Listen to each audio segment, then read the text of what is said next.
నమస్తే. అనురాధరావు, బాలల హక్కుల సంఘం ప్రెసిడెంట్. తెలంగాణలో చాలా సంఖ్యలో ప్రైవేట్ పాఠశాలలు ఏ చట్టాన్ని కూడా గౌరవించడం లేదు.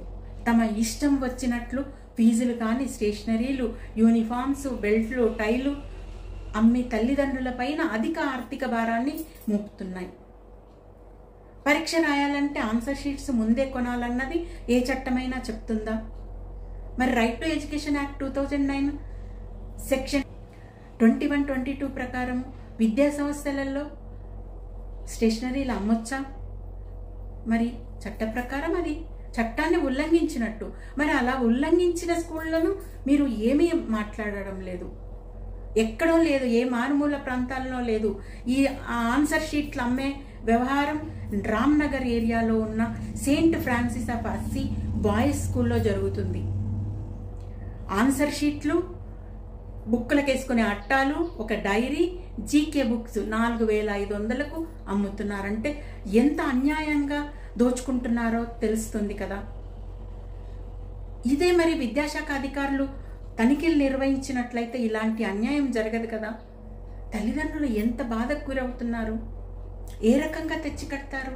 టెక్స్ట్ బుక్స్ ఏమో 500 రూపాయలు పెడితే బయట దొరుకుతున్నాయి, ప్రభుత్వం సూచించిన పుస్తకాలు అవి.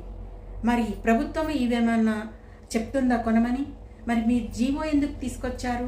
స్టేషనరీలు ఉండొద్దు స్కూళ్ళల్లో అనేసి. ఎలాంటివి అమ్మకాలు, వ్యాపార లావాదేవీలు జరగొద్దని ఒక జీవో తీసుకొచ్చారు. మోస్ట్ అర్జెంట్ అని కూడా ఉంది.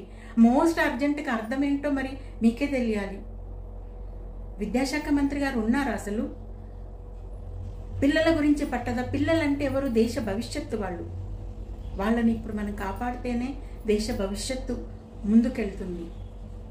ఈ విధంగా దోపిడీకి గురవుతూ, మానసిక క్షోభకు గురవుతూ పేరెంట్స్ ఎట్లా చదివించుకుంటారు పిల్లలను? ఇంత అన్యాయమా? ఆన్సర్ షీట్లు కొనాలన్నది ఏ చట్ట ప్రకారం ఉంది? చట్టాలను మనం ఉల్లంఘిస్తున్న స్కూళ్ళను మీరు ఏమీ అనడం లేదు. ఖచ్చితంగా వాటిపైన మీరు చర్యలు తీసుకోవాలి. మరి ఒక్కొక్క స్టేట్ బోర్డు గైడ్ లైన్స్ ఉంటాయి, ఐసిఐసికి గైడ్ లైన్స్, సిబిఎస్ఈకి గైడ్ లైన్స్ ఉంటాయి. మరి స్టేషనరీ సప్లయర్తో ఒప్పందాలు ఏ విధంగా కుదుర్చుకుంటున్నారు?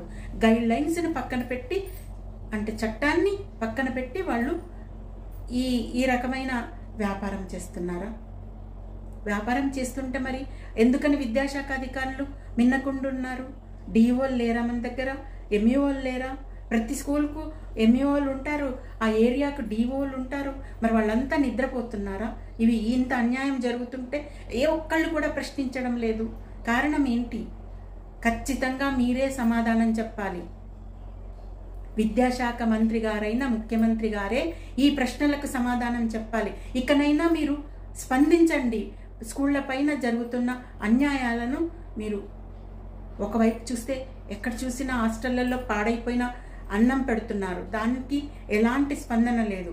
ఇంకోవైపు పిల్లలను వేధిస్తున్నారు, దానిపైన లేదు. మరి ఈ దోపిడీకి గురవుతున్నారు పేరెంట్స్, దానిపైన ఏంటి? ఖచ్చితంగా దీనిపైన మీరు స్పందించాలని విద్యా కమిషన్ని, ముఖ్యమంత్రి గారిని, విద్యాశాఖ అధికారులను బాలల హక్కుల సంఘం డిమాండ్ చేస్తుంది. Thank you. నమస్తే.